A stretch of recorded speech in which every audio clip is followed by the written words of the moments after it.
breaking news from WPTV News Channel 5. Everybody was screaming and panicking, and once you got down to the lobby, the lobby was filled with nothing but dust and debris.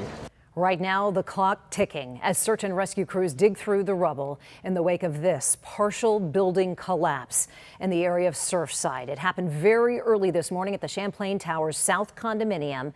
It's right near 88th Street and Collins Avenue in Surfside. At least one person we know is dead following that collapse, and new numbers coming out just a short time ago, 99 people still unaccounted for this afternoon. WPTV News Channel 5 anchor Michael Williams, he is live from the scene right now. He was actually one of the very first reporters from our area to arrive there on scene in the very early morning hours. He's joining us now live from the field to begin our team coverage. Michael.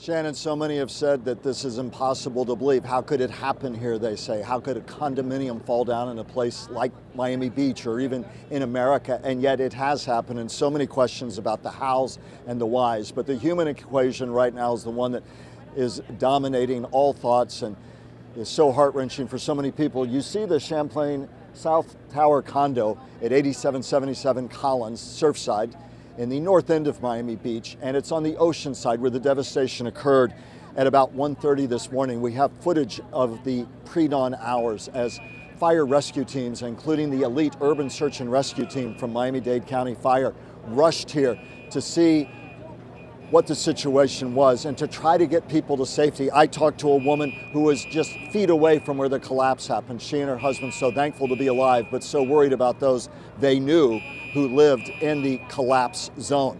12-story building and 55 apartments came tumbling down all at once and without warning. And so, as I said, fire rescue units from across two counties, from all over Broward County, all over Miami-Dade County as well, rushing here to get people out of the building, to search the rubble. 35 people pulled from the building, including 2 from the rubble itself. 1 confirmed fatality, but 99 people unaccounted for right now. I had a chance to talk to Florida's chief financial officer, who also wears the state fire marshal hat, Jimmy Patronis, about the courageous efforts of fire rescue crews. Here in part is what he had to say. The teams go in at about 10 to 12 men and women at a time, but they get exhausted. They're trying to make their way in to a building safely, moving debris. You eventually get exhausted. Jimmy Patronis, who became emotional talking about the courageous efforts of crews who work with urgency but also must work with great discipline. You have a building that has collapsed partially, and you have to be worried about the remaining stability of that building even as you rush to do your duty and to go into harm's way to try and bring people to safety.